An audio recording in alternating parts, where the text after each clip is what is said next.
Pacific coast of Canada for most of the year.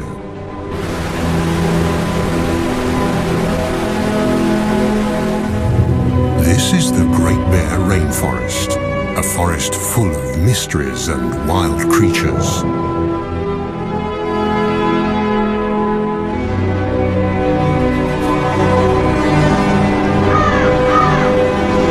And it's one of those wild creatures, the rarest of them all, that we are looking for. Mochmo, the spirit bear.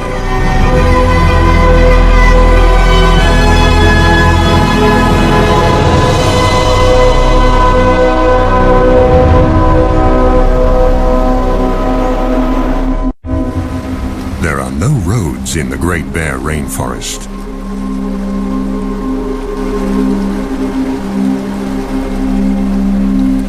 This labyrinth of islands is best accessible by boat. These people, scientists, have to approach this rugged coastline from the water to reach the unique temperate rainforest and discover the secrets it holds.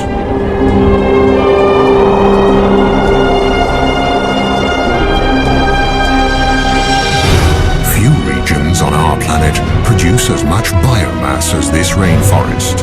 It's the world's largest and most productive temperate rainforest and thrives along the west coast of Canada, a vast 300-mile-long expanse of fjords and islands along the North Pacific.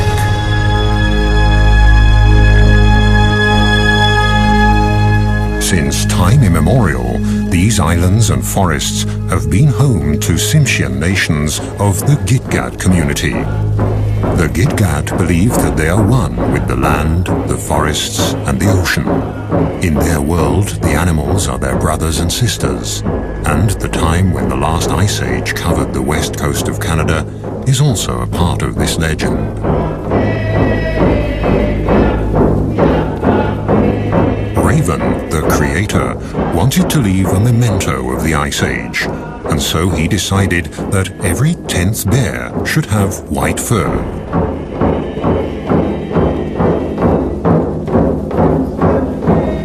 This, they say, was when the spirit bear was created, the white bear of the rainforest. To this day, these bears live deep in the forests, on the islands and along the wild rivers of the northern British Columbia coast. Only very few people have been lucky enough to catch sight of one.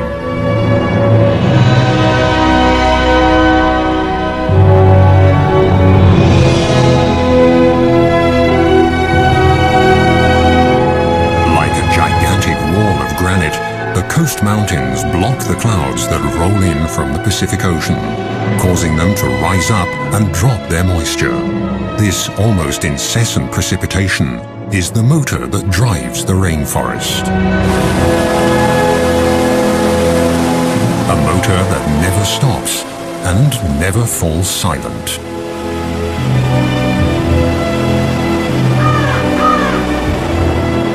Everything in the rainforest, the rocks, the living and dead trees, are covered with a thick growth of mosses that have an important task.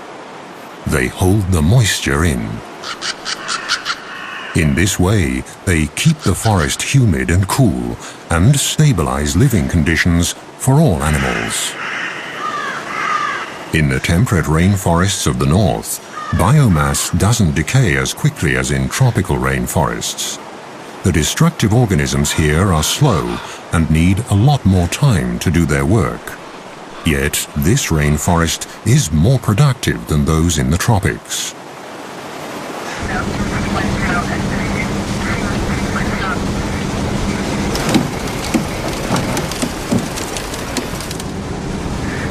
In this remote region, it isn't easy to do research or even travel at all. Very few smaller boats venture this far north along the wild, rainy coast.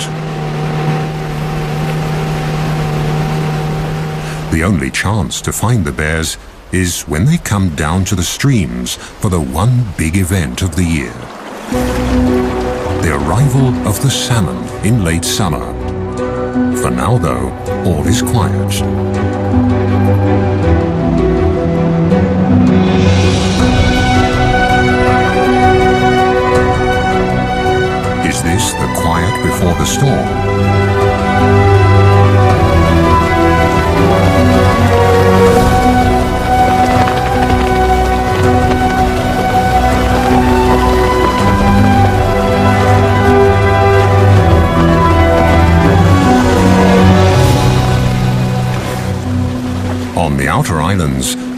discovers a pack of coastal wolves. These rather small wolves are a genetically distinct subspecies of the grey wolves that live further inland. They've been isolated here on the islands since the last ice age, and one aspect of their behavior is unique. They're the only wolves that feed on fish. In fact, they live on fish and beached carcasses of marine mammals.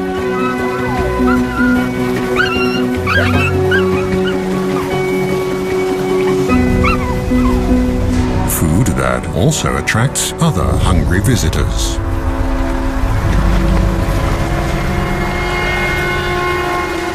But the pups have nothing to fear from the black bear. During the spring and summer months, the bears eat berries and grass, and they move slowly to save energy, because there are not enough nutrients in the grass to help them gain weight. The river otters living on these islands have also adapted to the salt water. The bear is no threat to them either. They're quick and clever.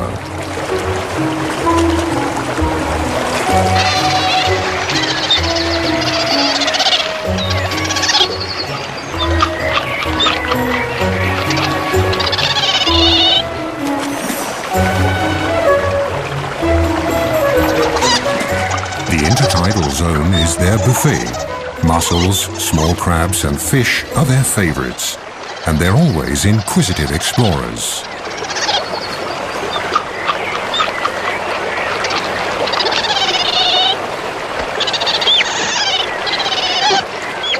The ravens, the heralds of the rainforest, announce a visitor. Marvin Robinson is a Tsimshian guide and a member of the Gitga'at First Nation. He's also looking for the salmon and the bears, the secret spirit bears. This forest means a lot for me. Like about 18 years ago, this is the very spot that I've seen my first spirit bear. So prior to that, it was all hush-hush about this bear, the sacred bear really to us. And we weren't even allowed to talk about it anytime. We were told to keep quiet if we seen one, don't tell nobody. It was a special treat to whoever got to see one. You know, there was very few that got to see one of these rare bears. And ever since I started, we've found some really special places that we keep to ourselves.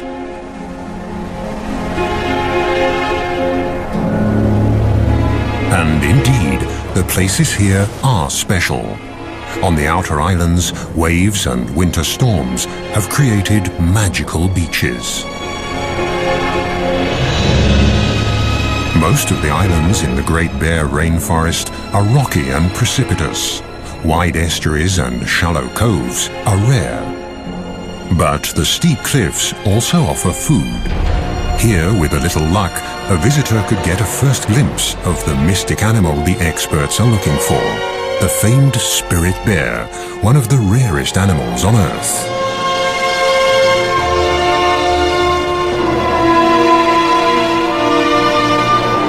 The bear's prey is glued to the rocks in the intertidal zone. Barnacles grow in the cold waters of the North Pacific, and at high tide, when they're covered with water, they look almost like animals from another world.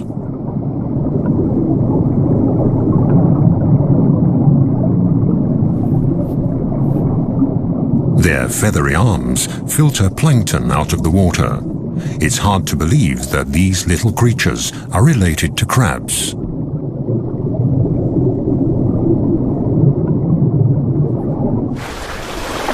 This bear's barnacle hunting shows again how important the ocean is for the nourishment of the forest dwellers.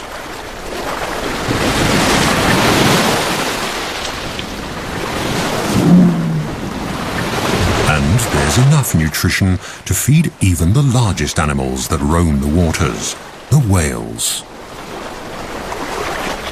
At low tide, barnacles and mussels are exposed along the rocky shores. Their shells are closed tight.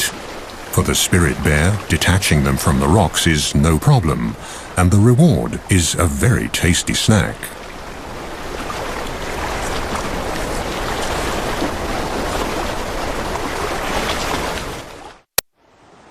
Some of the oldest and largest trees in Canada grow here. The giant Sitka spruce, the ancient yellow and red cedars, and the hemlock. Trees that need the cool, the fog, and the rain. They are the foundation of the temperate rainforest.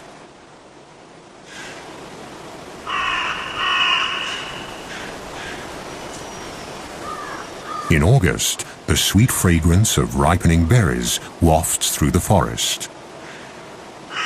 Bright red huckleberries, elderberries, salal and blueberries, and many others grow in abundance.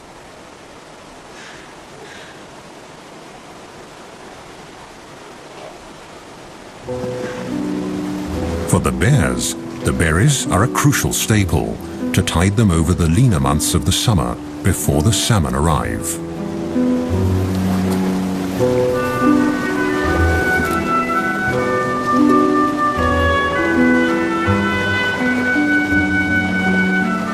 The spirit or Kermode bears are not albinos, but white black bears, a mutation that probably dates back to the last ice age. And between the rocks and the trees, white is a good camouflage. The bear's sweet tooth also helps the bushes to spread. They pass up to 400,000 seeds per day in their droppings. Thus, the plants colonize new territory.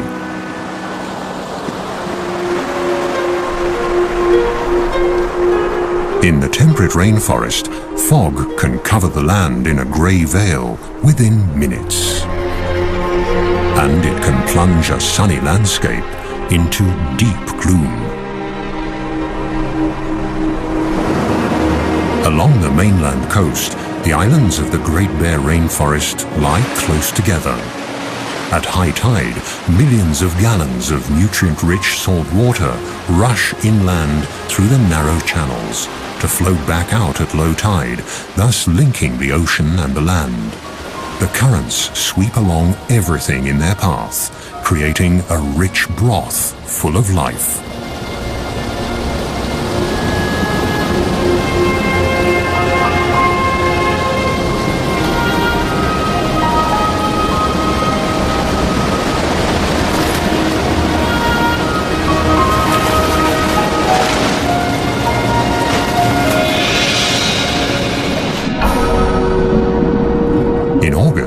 Huge schools of young fish migrate into the waters between the islands. Close behind the fish are the humpback whales. They throw nets of air bubbles to trap their prey.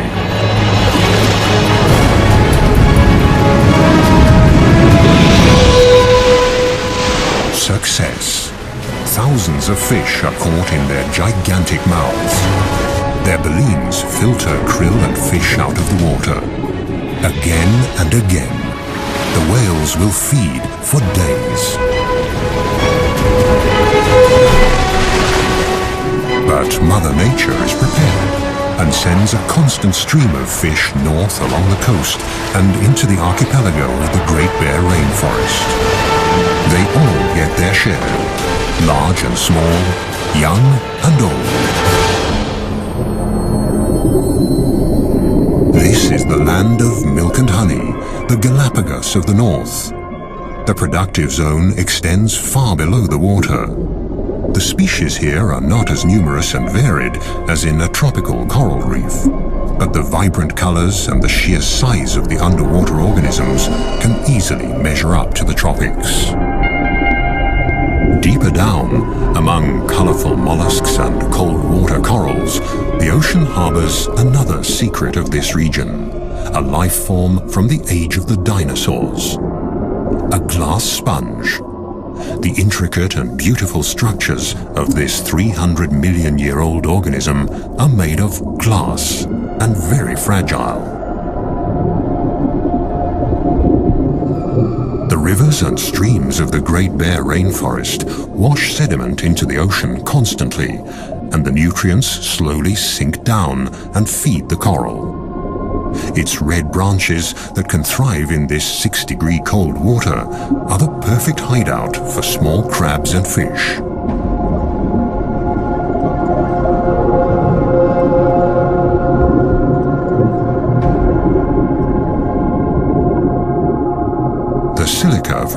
rocks provides the building material for the sponges.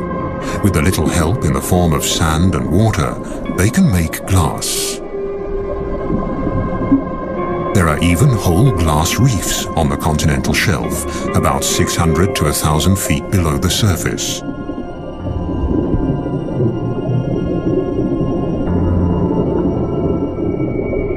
These ancient organisms build complete reefs, powered by nutrients and runoff from the rainforest.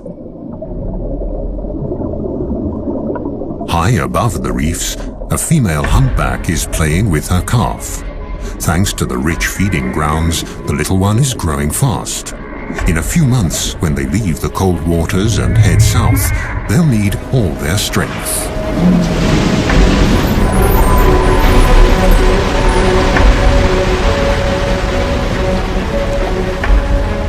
The mother breaches, a behavior that can be seen quite often here. Nevertheless, it's a spectacular show.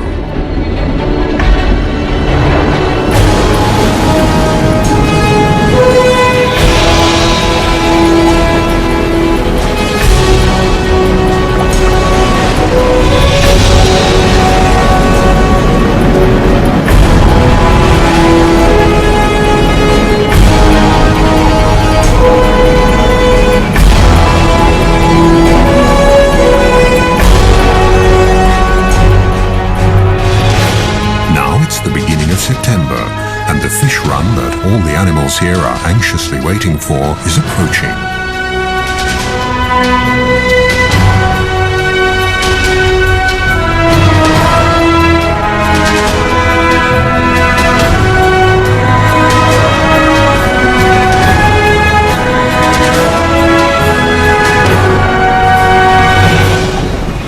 The group steers the boat west to the edge of the open ocean, where a colony of sea lions await the fish on windswept islands at a safe distance from bears and other predators.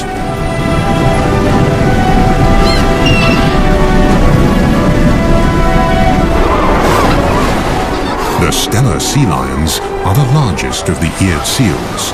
They're an endangered species that lives on the rugged outermost islands along the Pacific coast.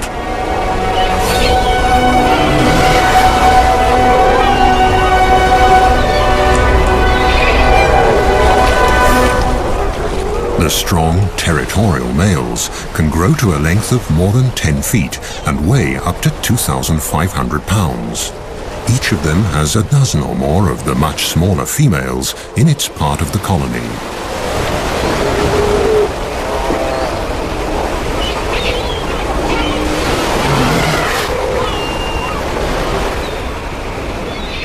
Since the 1970s, their numbers have plummeted, and scientists have yet to find out why. Overfishing of the Gulf of Alaska could be one of the reasons.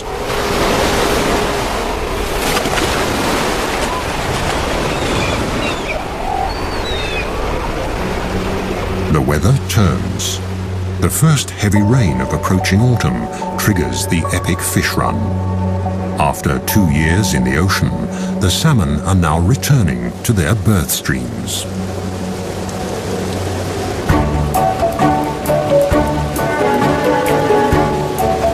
Are the fish here yet? A mother bear and her 2 white cubs patrol the shores of Princess Royal Island. Here, 1 in 10 black bears is white. The white fur color is passed on through a double recessive gene. White cubs will only be born if both parents carry that gene. And bears with black fur can also carry the spirit bear gene.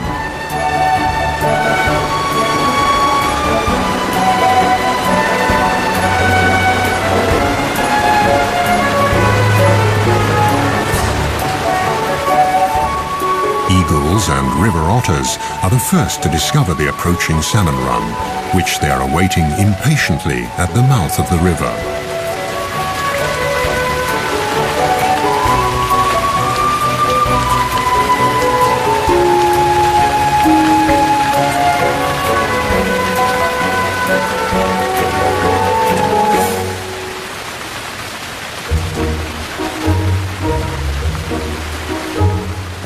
further upriver, a black bear mother checks the water level. It's still too low for the salmon to come. This little bear will see the salmon run for the first time in his life.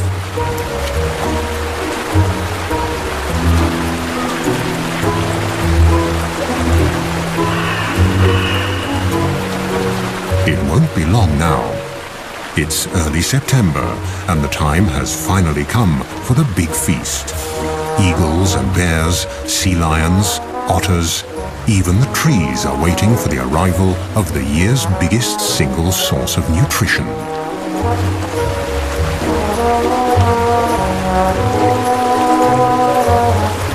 And the big feast will also complete the yearly cycle. Shortly afterwards, the bears will start looking for winter dens.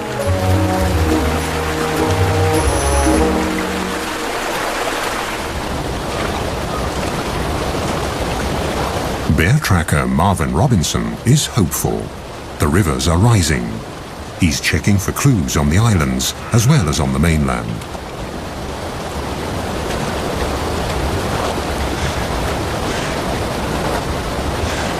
Across the channel from Princess Royal Island, a grizzly mother and her 2-year-old are also checking the waters.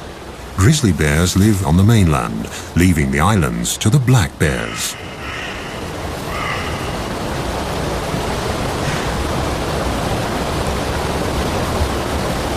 Grizzlies usually live higher up in the mountains, but for the salmon, even they descend to the estuaries along the coast. Marvin is concerned. The rains came late. He hopes the salmon run won't be affected.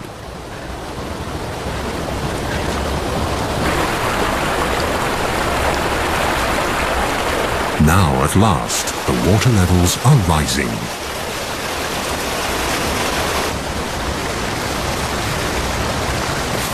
The grizzlies use the waiting time to stock up on sugar, trying to pull the last crab apples off the trees along the riverbanks.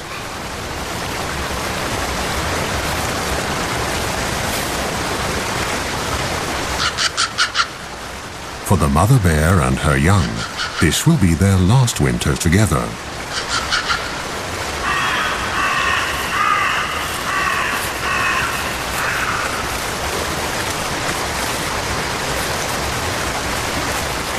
If she can fatten up enough for the winter, she'll have a new cub next spring.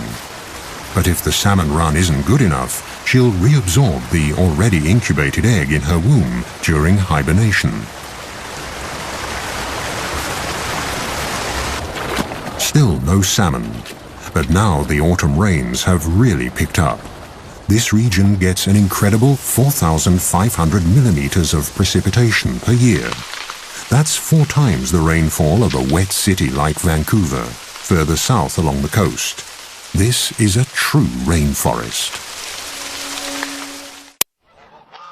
Autumn has arrived, and the first geese are migrating.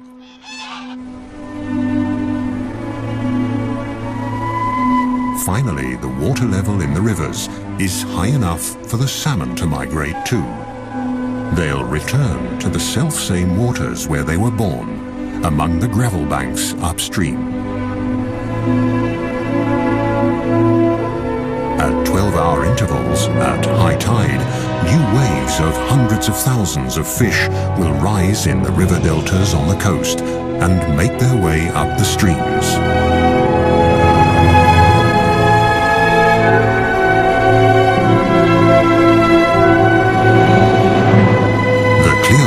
Of the wild streams along the northern coast of British Columbia are the habitat the salmon need to reproduce. In this fish run, humpback and silver salmon are returning, swimming up the rivers until they taste their birth waters.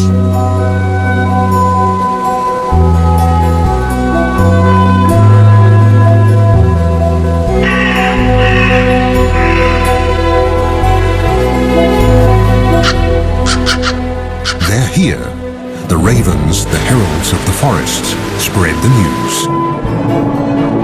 It takes stamina and blind determination for the fish to get to where they have to go. It's now or never. This is their only chance to reproduce.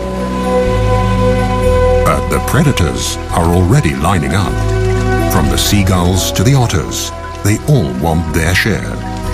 For the animals of the Great Bear Rainforest, the waiting is finally over. Now it's time for fish and caviar.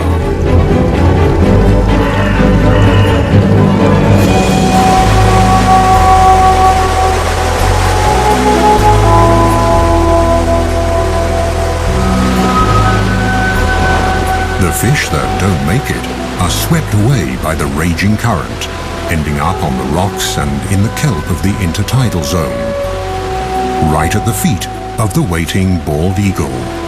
Its sharp beak is perfect for tearing up fish.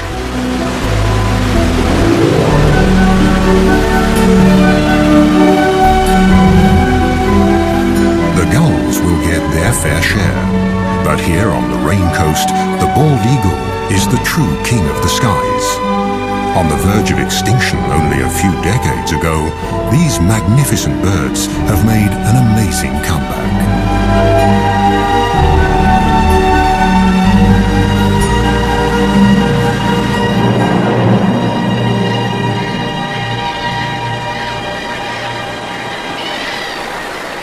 On a bank in the stream, the raven patiently waits for the black bear to finish his breakfast. Without the bear, he wouldn't be able to get to the food. The skin of the fish is simply too thick.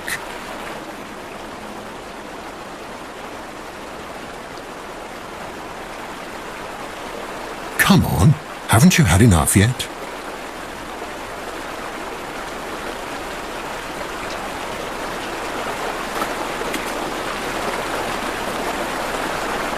One salmon that never fulfilled his reproductive destiny.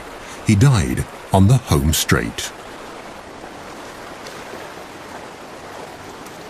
The coastal wolves are also joining in the feast. The estuaries are now full of fish.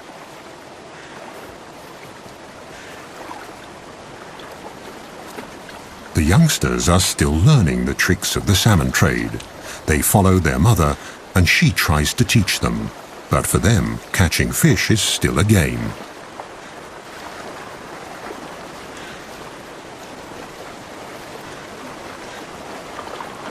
In the shallow tide pools, it's easy to see and grab the salmon, which are tired, in fact almost exhausted from their long journey.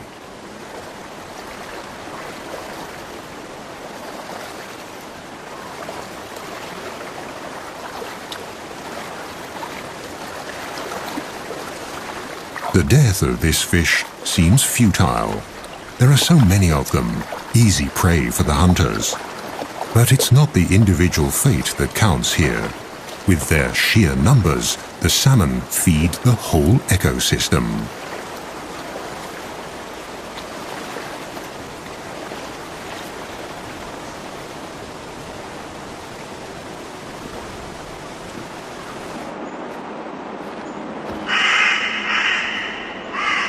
Further back in the forest, Marvin often finds leftovers.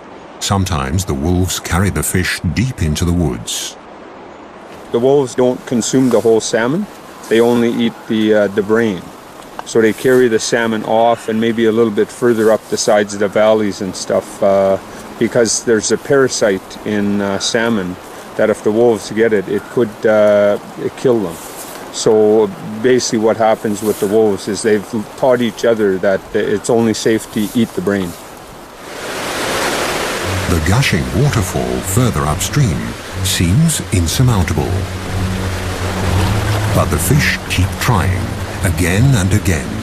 For them, it's quite literally do or die. And for the strongest, stamina eventually pays off.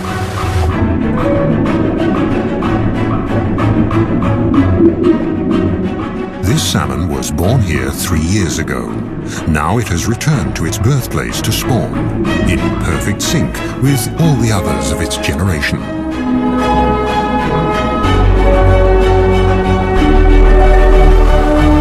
In the first few months after hatching, the fry will stay in their birth streams. Then, during the following summer, they'll drift downriver towards the sea, where they'll feed and mature. They'll stay in the Pacific Ocean for 2 years. Then they'll return to the Great Bear Rainforest to spawn and die.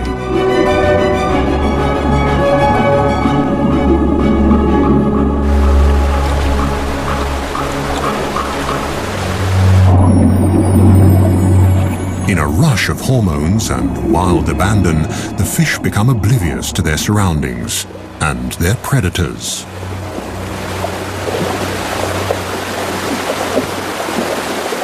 But even now, on their deathbeds, the males fight each other, hooking their deformed jaws together, expending their last ounce of energy for a better position to pass on their genes.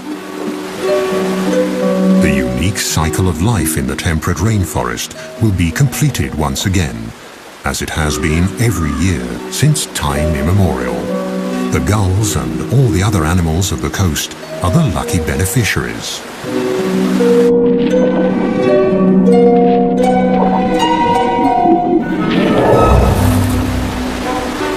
Foraging has become an easy task for the bear as well. The fish are in a daze, without much perception of their surroundings. They'll only react when the paw almost touches them, and jump is not an option anyway.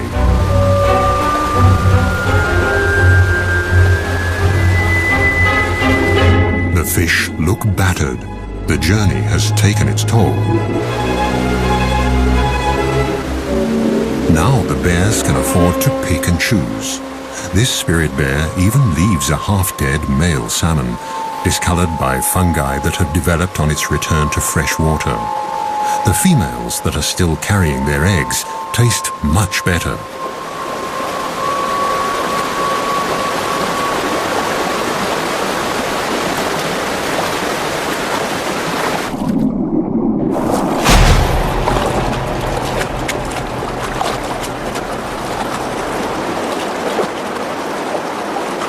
During the 10 days of this salmon run, every bear and every wolf will each carry about 1,600 fish off into the woods.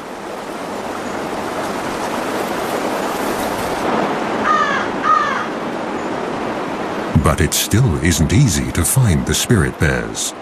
Even for experienced trackers like Marvin, who take researchers and visitors to these streams, it's a special treat to watch the white bears during the salmon run. So far, they've only seen black bears and squirrels.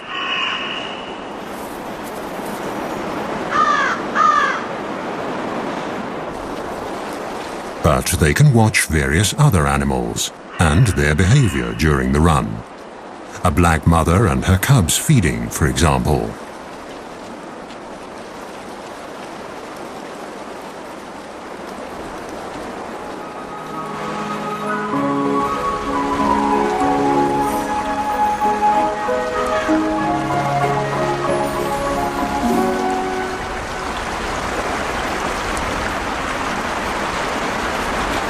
Let's see how to get to the fish. In the crystal clear water, they're easy to see, and they seem tired enough, so they should be easy prey.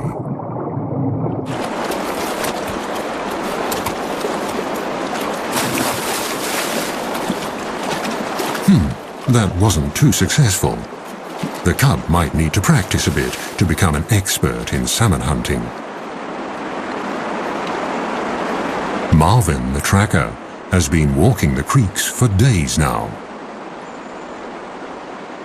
Then, suddenly, there it is, Mochmo, the prodigious spirit bear, one of the rarest animals on Earth, and one of Mother Nature's miracles, right in front of his eyes.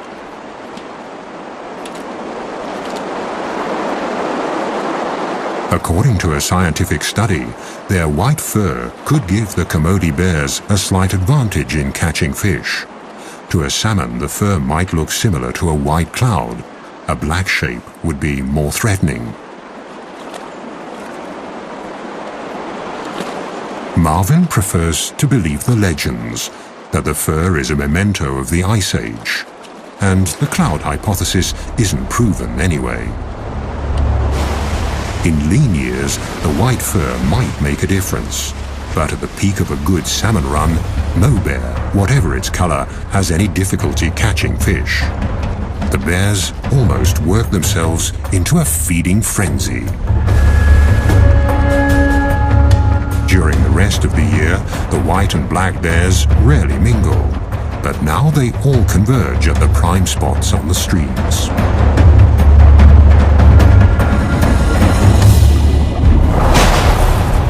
Overall, the black bears seem more aggressive and wilder than their white cousins, but they're also more wary.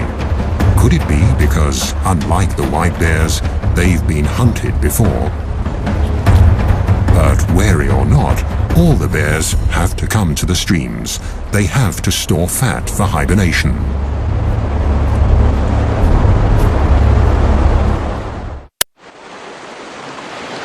There has been enough fish here for man and beast for thousands of years. For the Great Bear Rainforest, it's a matter of survival.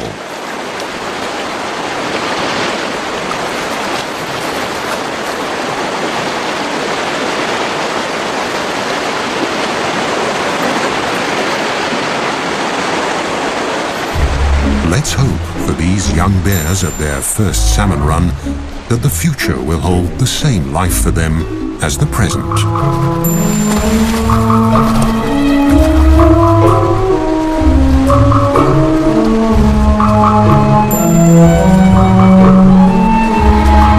According to native law, the black bears discriminate against their white siblings. When they meet, it's usually the white bear that backs off, even if it's larger.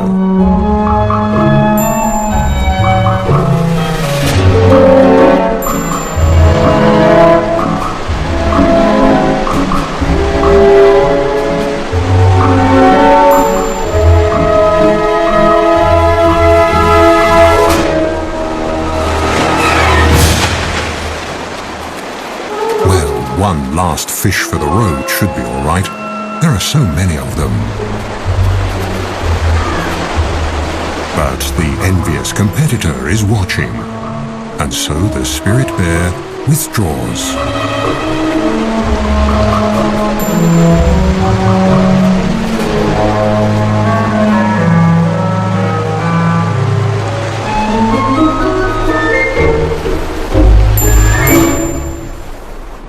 The bears often prefer to eat their fish in the quiet of the forest. They use day beds in hollow tree trunks or small caves under roots where they rest and digest. Maggots, bugs, and many microorganisms help the process of decay and decomposition. Mosses can macerate the organic nitrogen and make it available to the trees. The salmon are actually feeding the rainforest. The thickness of the tree rings alone can show which years were good salmon years.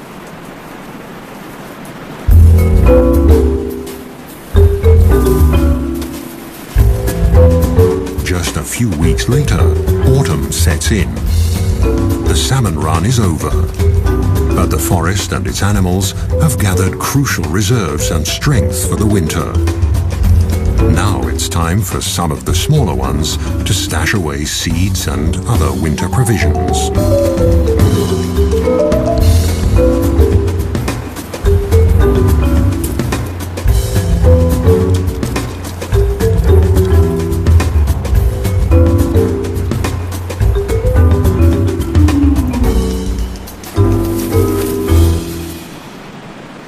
Now that the stomachs are full, silence returns to the Great Bear Rainforest. Herons and ravens take care of the leftovers of the feast. The remainder decays in or along the streams and is scavenged by the ever-present ravens. Whatever's left is swept into the ocean and becomes fertilizer, feeding the krill there. Nature almost seems wasteful, but this brief overabundance has a deeper purpose. The carcasses pass nutrients on into the water. This is their last gift to a new generation of salmon. Thus, the end of one fish run lays the foundation for the next. The parents make the ultimate sacrifice for the sake of their offspring. This cycle, already many thousands of years old, is the motor that drives the entire ecosystem of the temperate rainforest along Canada's northern Pacific coast. But it's not just the motor that makes a system function. Only if all the individual parts are in place and in the right place will the rare and special life forms along this coast survive. This is the insight the experts have come to on their way back from the expedition.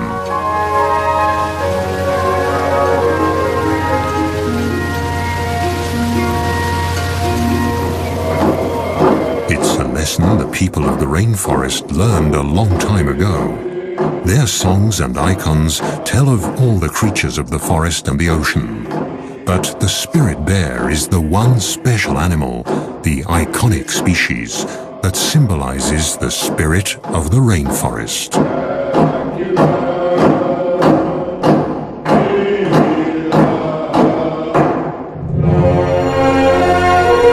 The freshwater streams and the mountains, the forest and the ocean, the winds, the plants and the animals, they all had to play their parts just right so that this temperate rainforest of Canada's northern Pacific coast could develop over thousands of years. It's a system that needs to stay intact